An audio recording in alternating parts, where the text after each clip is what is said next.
भारत और नेपाल के बीच जारी कोल्ड वॉर थमता नजर नहीं आ रहा है। नेपाल के प्रधानमंत्री केपी शर्मा ओली ने एक बार फिर विवादित बयान दिया है। उन्होंने दावा किया है कि भगवान राम का जन्म भारत में नहीं, नेपाल में हुआ था।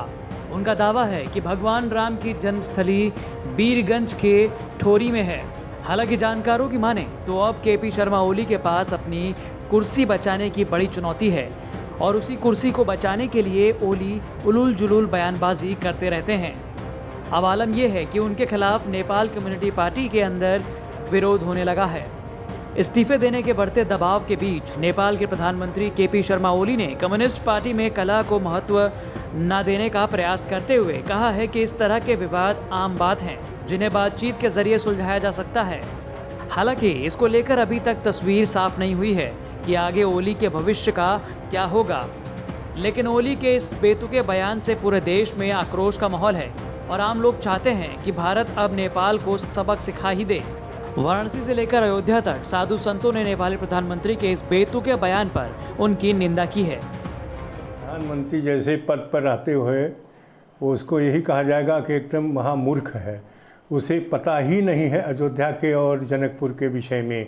आज से नहीं, वो त्रेता युग से संबंध रहा है और सारे शास्त्र हमारे प्रमाण हैं कि अयोध्या कहाँ है।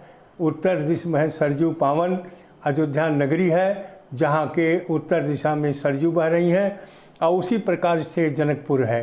तो जिस प्रकार से वो कह रहे हैं अयोध्या वो नहीं है, राम का जन्म यहाँ नहीं हुआ है और बीरगंज की बात कर रहे हैं, उनको ज्ञान नहीं है। ऐसे प्रधानमंत्री के लिए जो कुछ कहा जाए वो बिल्कुल वही सत्य है कि उसको ज्ञान नहीं है। अज्ञानी व्यक्ति बैठा हुआ है नेपाल के प्रधानमंत्री के रूप में। अयोध्या किस रूप में है? सारे विश्व में प्रसिद्ध है, सारे शास्त्र में प्रसिद्ध है। अयोध्या नाम नगरी तथा श्रीलोक विश्रुता मनुना मानवेंद्रेण या पुरी निर्मिता स्वयं। इक्ष्वाकु वंश प्रभो रामो नाम जन श्रुत है। इक्ष्वाकु के वंश में पैदा हुए भगवान राम, वो अयोध्या ये नगरी है। और इसके जो भौगोलिक दृष्टि है वर्तमान समय में वो है सरयू प्रमाण है कि उत्तर दिशा में सरयू बह रही हैं और यहीं से बारात गई है। जनक ये एक मार्ग है जिसे कहते हैं जानकी मार्ग, और उसी मार्ग से यहाँ से बारात गई है। और राम अयोध्या में से जा कर के बारात जनकपुर में उसकी शादी हुई है और सीता का विवाह होकर के यहाँ आया है। सारे शास्त्र हमारे प्रमाण हैं। और जो कह रहे हैं ये है नेपाल के प्रधानमंत्री, उसे एक पैसे का ज्ञान नहीं है, न अयोध्या का ज्ञान है, न जनकपुर का है, न महाराज जनक की परंपरा का ज्ञान है, न महाराज दशरथ के परंपरा का ज्ञान है।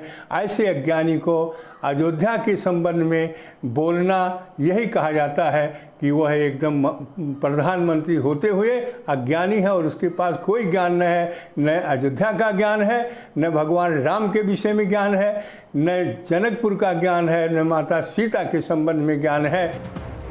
वाराणसी से रोशन जायसवाल और अयोध्या से बनबीर सिंह के साथ ब्यूरो रिपोर्ट यूपी तक।